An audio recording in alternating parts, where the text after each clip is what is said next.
you might think you really want to be in the nonprofit world, or that you might really know the way that startups happen in the city of Detroit. But this is a way to get connected in all of those circles. So I was meeting people who were working for the city, who were working for some very small organizations I'd never heard of, and I would have never had connections at each of those places.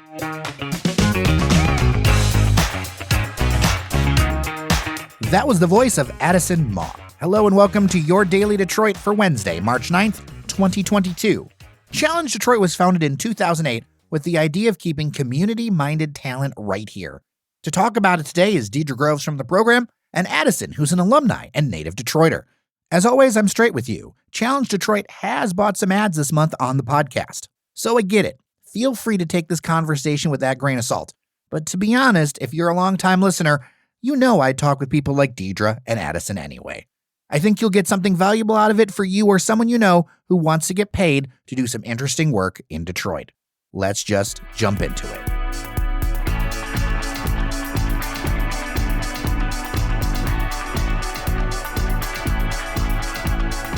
Joining me for the first conversation at the North End studio for 2022, Addison Mauck and Deirdre Groves from Challenge Detroit. Welcome both of you to Daily Detroit. Thank you for having us. Thanks so much. So glad to be here. I'm glad to talk to you because, Deirdre, we met a long time ago talking about this project, didn't we? We sure did. It is, over a decade ago now? We're celebrating our decade of impact. So I know you were one of the very first to learn about Challenge Detroit. This project really impacts a lot of people. What's happened over the last 10 years? Give people a baseline of what Challenge Detroit is in case they've never met it before. Challenge Detroit is a year-long fellowship program. We connect with individuals from the city of Detroit, from the greater Detroit area, and either other parts of the country sometimes, who join us for that year, working for one of our company partners and spending every Friday with us, giving and contributing intellectually in the city of Detroit.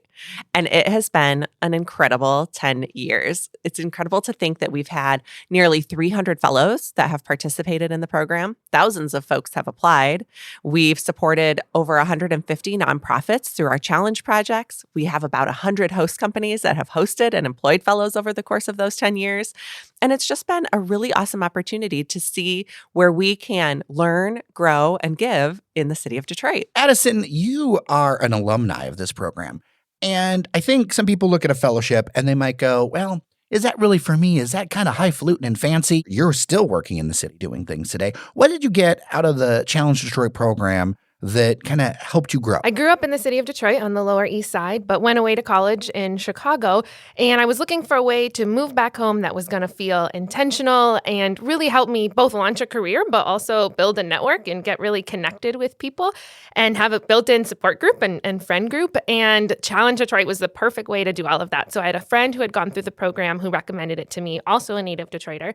And what I found was I was working on projects in places I had grown up that I thought I knew so much about, and at that same time was getting completely new perspectives on them, meeting new people. And what's really special about Challenge is you're bringing together folks like me who have lived here and people who have lived in the Metro Detroit area, as well as people from all over the country, like Deirdre was just saying. So you get to see Detroit through their eyes and their perspective and see the questions that they think to ask and the things that they're challenging and questioning. And it makes you start to think about your experiences and learn so much more about them and contextualize them so much more. And that's just on Fridays. That's just on what you get to do when you're as a cohort. It doesn't even start to talk about what you're doing in your host company. And I was right out of college jumping into one of the city's major corporations with a job that was putting me in rooms and spaces I would have had no business being in otherwise, other than the fact that I was the Challenge Detroit Fellow for that company. And they were allowing me to be in these really awesome spaces to grow as a leader and a Detroiter and a member of that community. One of the things I've learned is it's important to connect people to the opportunities that they might not realize are happening right here. There's so much energy happening in Detroit, but key to that is being able to bring those two things together. And it seems like that was very intentional on the point of Challenge Detroit, right? Oh, yes, absolutely. And I think what we have focused on over the years is connecting the dots between quiet leaders, the people who are doing things, but maybe you don't know who they are, and connecting those individuals with the people who are making an impact, who we do hear about. Our fellows are growing their network all of the time. They're connecting to leaders, doers, opportunities across the city of Detroit. And it's been really awesome to see that over the years. Addison, how valuable have those connections been for you? Oh my gosh, so valuable. I think I felt it certainly as a fellow. I feel it even more as an alum of the program because Challenge puts together a lot of opportunities to meet fellow alums, but you also find they're everywhere. And it comes up in conversation. I used to have this job and I was a Challenge fellow. Oh, I was a fellow, or I had a friend who was a fellow. And you realize you've got this built-in common experience that then you can say, oh, well, tell me more about what you did at your host company and where are you now? And can you connect me with such and such that is at this other place? And I have networked with people purely just from having that Challenge Detroit on the resume that someone else connects with and say, oh my gosh, I know that program. And I would love to figure out who else that's an alum of this program should be in our conversation. I get asked a lot by listeners and people in the public, like, what are the on-ramps to getting involved in Detroit in a major way? And I think this is one of them. And Devin, our Friday host, he's a Challenge alum as well. So it all kind of comes together.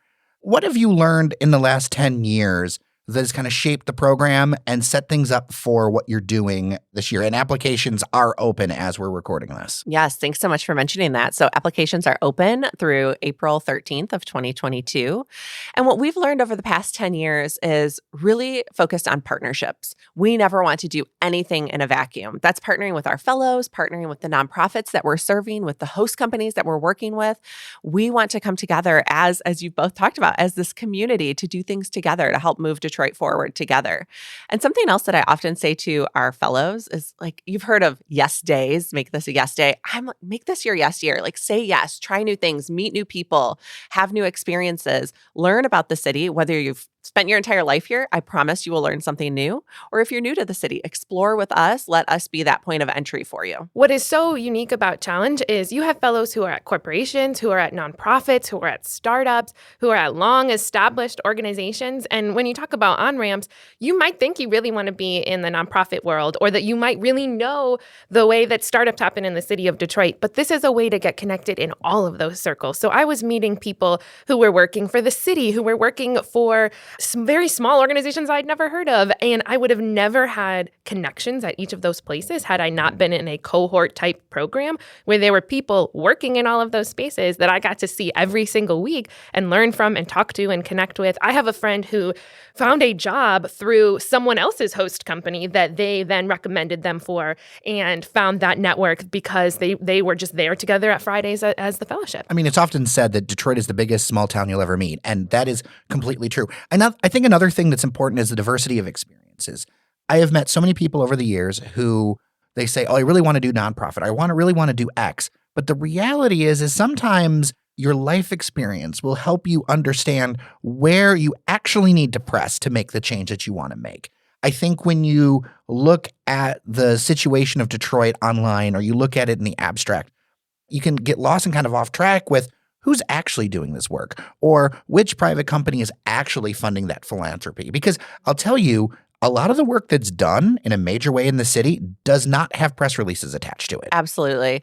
I think also when it comes to those companies, we have such a wide diversity of companies that we partner with. And like you said, Jer, it could be the nonprofits, or Addison, I think you said this as well, the startups, the large corporations, and our fellows have such a wide diversity of experience Monday to Thursday. And they get to balance that with supporting these nonprofits on Fridays. And I mean, with the nonprofits, we have supported a one-woman operation nonprofit in the Fitzgerald neighborhood. We've worked for multi-million-dollar nonprofits that have a staff that can carry our work forward. But it's really about bringing capacity to these organizations. And for our fellows, that on-ramping that you talked about, they're learning about how nonprofits work, how the corporate world works, and how they come together in these partnerships, as you're referring to. And you're doing it in a way that's really intentional. And I think that's important to know, and was really important to me, is the design thinking, like protocols and trainings that you do in Challenge ensure that you are not parachuting in and just partnering with a nonprofit for a few weeks and leaving, or just getting that tour from the bus kind of glimpse, but you are really speaking with people and getting to know them and understanding what they're experiencing and getting to hear the validity of all of their lived experiences. And then that's influencing what you do, both to support them as an organization, but also just how you live your life in the city of Detroit going forward. And Detroit is a big place. And even if you're somebody who grew up steeped in it, there are so many different facets to it that you can't know all of them just through your own life experience. Absolutely. I came in with, I was 22 and I thought I have lived in this city my entire life. I know everything there is to know. And from day one, I was like, oh, I have so much more. There is so much more to learn. And that's so exciting. And you don't get a lot of opportunities to spend a whole year just learning once you're outside of school, I think. So it's really unique to say, I get a year to just ask all the questions and find all the answers and then figure out what more questions I need to ask and more answers. And that's really special. So let's get to the nitty-gritty of how this works. Now, when you're a Challenge Fellow, who are you working for? We have such a great variety of companies. Addison spent her year at DTE, which has been one of our longtime partners. We've loved partnering with them over the years. So it could be major corporations like DTE and General Motors. It could also be small businesses. We've partnered with organizations like Mosher Dolan, which is a small construction firm. We've partnered with nonprofits like Goodwill Industries. We're working with Arts and Scraps this year. It really runs the gamut. But what's interesting to me is that so many of our companies come to the table creating unique jobs for our fellows as well. They acknowledge that someone who's applying to Challenge Detroit isn't applying to Challenge Detroit just because they want a job, but because they're looking for that experience and where they can touch the community. So a lot of our jobs afford that opportunity. Not every one of them. You might work in the finance department at a company if that's your skill set. You might work for an architecture firm. But we know that no matter what, you will at least be connecting into the community every Friday with Challenge Detroit. And a crucial word with that is job. This is not an unpaid internship. I want to be 100% clear with people because I think that's one of the things where, get involved in the city and then what if you're somebody who doesn't have the means to just do an unpaid internship? This is a job, J-O-B. Absolutely. This is a full-time paid job opportunity. We acknowledge that there's still a service component to Challenge Detroit, serving the greater good, serving the community, and yet we want to pay people and share what they are valued at. So all of our fellows earn a salary of $43,000 per year, and we also see that their host companies provide benefits typical of that company. We want to pay people for the work that they are doing, not only for their company, but for the community too. And what I think is interesting is you do a lot of things in Challenge that I think you might even find yourself paying for in other leadership development programs because it's an extracurricular or it's something in addition to your job. But in this case, this is your host company saying, I value your development so much that I'm going to pay you to work here Monday through Thursday. And on Friday, I'm going to pay you to learn design thinking skills and work with these nonprofits. But we would do workshops on public speaking and resume writing and networking. And you're getting tangible professional development skills as part of your job, which is a pretty unique experience. Real life experience matters so much, and it is so much different than the classroom. And the classroom can prep you for a lot of things. But I'll tell you, that first week that you jump into an experience where it's foreign to you, where you haven't dealt with something before, A, it's fun because of the challenge, but B, you're going to get your skills sharp really fast, right? And I think that's crucial too, that real life experience. And I think a lot of employers looking forward, even after the challenge opportunity, they're going to value that. Absolutely. We talk to our fellows all the time about this experience as one of learning by doing. You're learning by what you're working on with your host company Monday to Thursday, because again, like Addison said, these companies are investing in their fellows, and you're learning through what you're doing on Fridays with us. Again, touching in on so many different parts and elements of the community, working with different nonprofits, understanding their work and their nature. Totally agree with you. You can learn so much through that lived experience. And when I was applying for a job after deciding I wanted to leave my host company after having been hired on there for a full couple of years, which was awesome, and I decided I wanted to pursue other things, I not only had what I had been doing at DTE to speak about, but everything I had done on Fridays, which was partnering with 5 different nonprofits, one of which was an impact project that I had done just by myself. So I could say I had so much experience to talk about from just seemingly one job in 1 year. I got to talk about so many other things that I had demonstrated leadership and project management and skill building and community engagement that helped me get to my next job. And how long does this program last? It's a year. So typically we start in mid-September and wrap up the following August. And it's, as we've talked about today, an incredibly immersive year. It's a lot of fun too for our fellows. Again, growing those relationships and growing in their career too, but it's a full year. It is a lot of fun. I will just add that. I lived with a fellow in my year. I lived with a different fellow the year after as my roommate.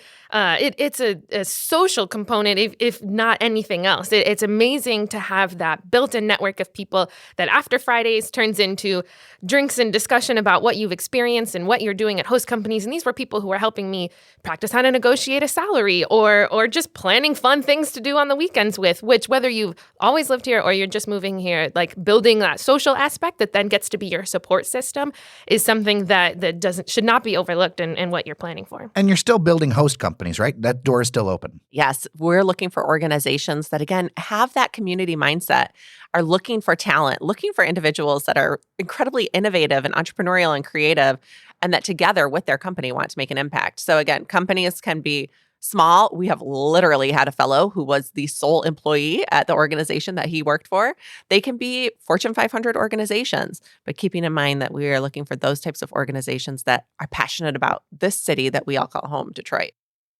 And when it comes to applicants, is there any kind of like age guidance, anything like that with that? Most of our applicants tend to be relatively early in their careers, but they're not limited to that. We see a lot of folks who maybe they've pursued an advanced degree and they're like, okay, now what comes next? And they're looking for ways to connect into Detroit. We see individuals who might be transitioning in their career. We've seen individuals that maybe are from Detroit, they've moved away, and they see Challenge Detroit as an opportunity to come back home and relaunch their careers here in the city. Well, I appreciate your time today, listeners. ChallengeDetroit.org. And it's something to, get a hold of. If you want to make a change, if you want to do something, if you want to grab a hold and do something in Detroit that maybe you've never done before, check it out. And to be serious, I wouldn't be having these two on if I haven't dealt with this program before. And can say that it's made an impact for people. So check it out, challengedetroit.org. Addison Mauck and Deirdre Groves, thank you so much for your time on Daily Detroit. Thanks for having us. Thanks so much. It's been a pleasure.